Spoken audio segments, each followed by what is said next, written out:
It's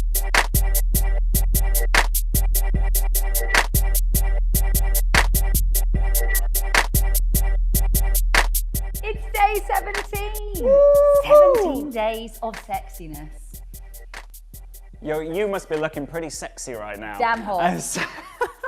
And so we're moving towards this world where effectively we become sexier than the squirrel to our dogs. Now, within that, we've got to think we want to provide variety. We want our dogs to understand that being close is a good thing. And we want them to absolutely hunt out proximity. We want them to find it a joyful place, right? Yeah. And so what we're going to be doing in today's challenge is teaching something called side. Now, the way that side looks is that your dog sits or stands next to your left leg or your right leg. You know what? You train both. We're going to show you how to train one. And it's hugely valuable for out and about walks. Yeah. This is hugely valuable for just having. Who gets pained by a dog pulling on their lead?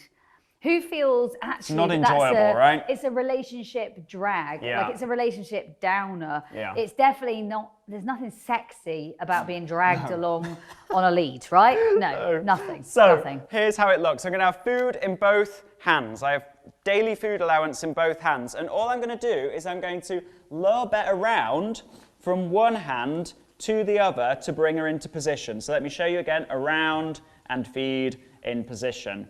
Around and feed in position. So she's not getting food from my right hand in this game. She's getting food from my left hand. That just teaches her to follow around and feed. It's a bit of a mechanical, fun thing. Around and feed, around and feed. I ran out of food. So let's show that again. Food in both hands as step one. We're doing around and feed. We're doing around and feed. Around and feed, around and feed. And it's a pretty good deal, right? And you can see where she's starting to know where she wants to be in this situation. She always gets fed here. So again, around and feed. Now, step two, I'm going to take the food out of this hand and I'm going to pretend I've got food in it. I'm not going to show her, she doesn't know, and there's actually no food in here. So I'm doing around and feed, and around and feed, around and feed. Now, I'm going to start luring her less and less. So I'm going to fill my left hand because we're doing the left side. I have no food in this hand. Bet, bet. I know what's going on. And I'm just going to lightly around and feed, around and feed, around and feed. And you see that I'm using this hand less and less, and actually I can straighten up more and still feed her in position. And the thing is with any of these games is you can do that in such a small space. It's just Bet's dinner that she's working for. And this really, as simple as it sounds, this really, really, really does combat and go against the environment because Bet, wherever she is working on this, starts to get what we would call reinforcement history. So this is like a sexy spot for Bet. Like she likes it. This is a nice, great safe spot. High value spot to be. So now what we can do is we can start to actually release her out from this position. I could say, get it? Where is it? Where is it? Nice. Choop. And feed. So again, we reload a little bit. I'm going to throw out, and then I'm going to bring her into position at my side. I can throw out, and I can bring her round and feed in position, so that actually, just like we might talk about with, say, middle, this becomes another final position that we can use, say, for example, when we're recalling her. So let's have a little go at that. And what I love with this is it gives you choice. So it gives you a menu of choice when you're out there and that squirrel's getting sassy. You've got options. It gives you options and you want options. Ready, and get it. Ba, ba, ba, ba. Nice, that is really good. That is really good. You can have loads for that one because that was really nice. So you see that this is something that initially starts as a fun game where we're building value for her just being close and actually becomes something pretty cool very quickly. The thing about that one is that actually she offers a layer of impulse control and value and proximity, and it's all from a fun game that starts with a bit of rewarding here. Hi. That's what we're looking for. Hi, am I sexier than the squirrel yet? Like, I hope so. I hope so. good, get it. So that was the challenge day. It's a fun one. It's one that you might want to do over a few sessions over the course of the day. Lie down. And it's one that you can gradually add in and layer up and start to mix in with your recalls when you feel that you're in the best sexy place. Yeah, so we want to see videos basically. We want to see the sexiest videos. Get in the group, let us know how you're getting on. We are going to be watching.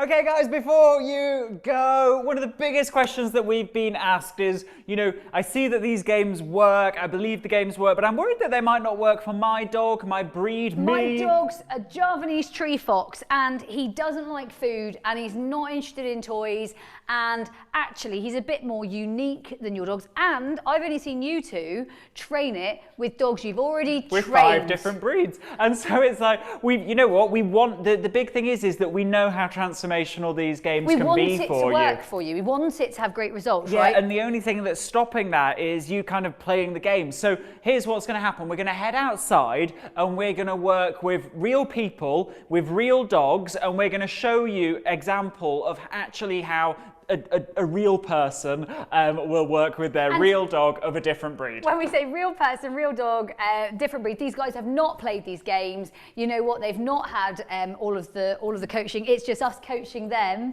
to show them exactly how much fun this can be. So I think you're going to enjoy it. In fact, I know you're going to enjoy it. Heading outside. Okay, so looking at her, she's a young dog, and having the flexibility to be able to bring her from side to side is a really, really nice behaviour. So all you're going to do when you're ready, Eileen, and I love what she's doing and I love how she's looking and I love exactly the focus and the attention, everything you've got, you're just going to flip her to the other side. Nicely done. And back round. And then you can also do it where she goes from there behind your legs as if she was doing like an old school finish. So she was going behind you from one side to the other on that behind side. So she literally goes from there. That's it. Lovely job. Right, so from here. Yes. Nicely done. Really nice. And up to you. I don't mind if she stays in a stand or if you leave her in a sit. And I'm tempted to say, stay off your lead. I don't think she's going anywhere. So I don't think she's going anywhere. I think you can either leave it on the floor or you can unclip it, your choice. But I think she's looking quite nice here. So I think a little bit more confidence with her. So from there, and you're going to go straight behind you. Love her. She's like, I'm just going to do a little reverse here. Really nice job. Super. And it just tests your mechanics a little. So it does just test how you're moving. So it's just an easy way to flip her and move her. So you've got, I love that you can do it on front and you can flip her behind you. Nicely done. Really nicely done. It's a bit of a yoga exercise for handlers today.